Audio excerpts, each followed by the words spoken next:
Hi, have you ever asked you how to export Blender videos with an alpha channel?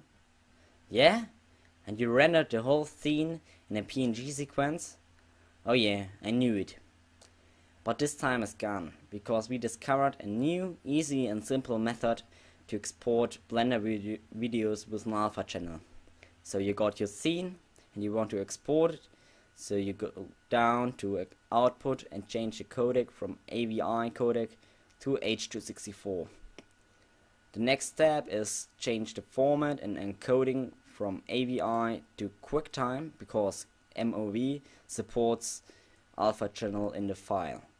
The codec is also not H.264, it's QTRLE, and as you probably see now, you got this new HEBA button and you press it for exporting also the alpha channel.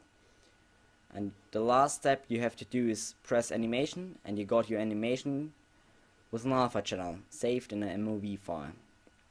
Thanks for watching this Blender quick tip. I hope you enjoyed, I hope you learned a new thing, and it would be really nice if you give a thumb up or subscribe to Design Ariel, because a bunch of new videos will follow. And thanks for watching.